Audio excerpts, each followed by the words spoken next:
few hours to go, to the election day. What do you think right now?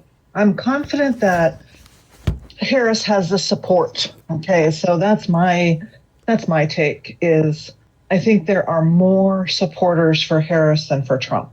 However, we also know that the Trump campaign has been doing some very hinky things, and I don't know how much of an effect that has on voter suppression in terms of preventing Harris supporters from voting. I'm sure there are some who have not been able to vote, but I don't know how many. But my main concern is, even with all of that voter suppression and the voter nullification and all of that, I do believe that Harris will probably get more votes. But all bets are off after that. Who knows what's going to happen after the election? And I think that is a very serious concern. Trump is now totally setting the stage to deny an election loss, which everybody expects him to do. And he is riling up his supporters. He's telling them that the only way Trump will lose is if it's rigged and blah, blah, blah, blah, blah. And what all of that does is it just primes his base.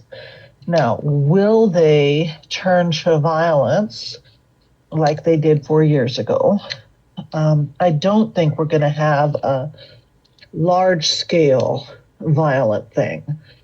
I really don't think that's going to happen. I think enough people learned their lesson from January 6th, and so he's not going to be able to get thousands of people together in one place. But I'm very concerned about smaller events happening, mostly like at the state houses and, in the swing states. And it could just be a lone wolf. It could be one person out there attacking a place, or it could be a small group. And that is what I fear. And we know that Trump is not going to ever concede his loss, ever. And there's going to be a certain percentage of the population that will believe him and support him.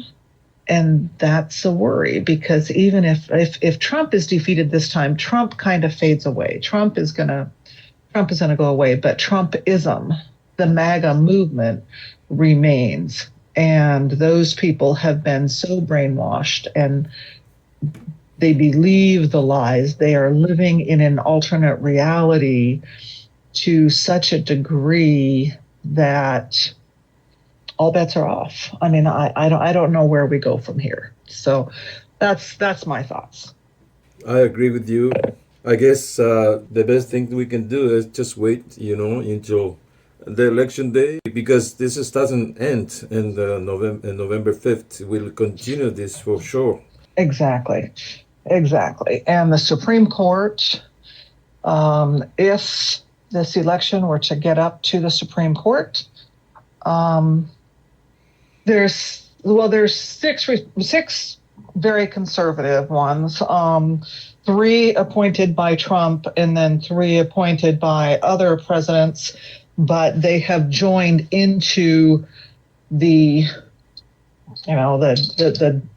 mega nonsense. And so, the Supreme Court has shown over the last couple of years that they don't care about the rule of law. They don't care about the Constitution. They're perfectly willing to throw all of that out. And how can you how can you function with a Supreme Court who is full of activists who don't care about the rule of law? I mean, we now have a Supreme Court, a supermajority, 6 people who don't care about what the law says, don't care about what the Constitution says, don't care about precedent. They are 100% simply MAGA activists. And yet, there's no way to challenge what the Supreme Court says. So these are really scary times, really, really scary times. I don't know what the Civil War was like, so I can't really go back to there. But this is certainly the scariest time in America since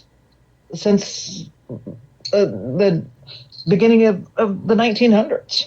I mean, at least 120 years where we haven't faced a threat like this, and the threat is coming from within.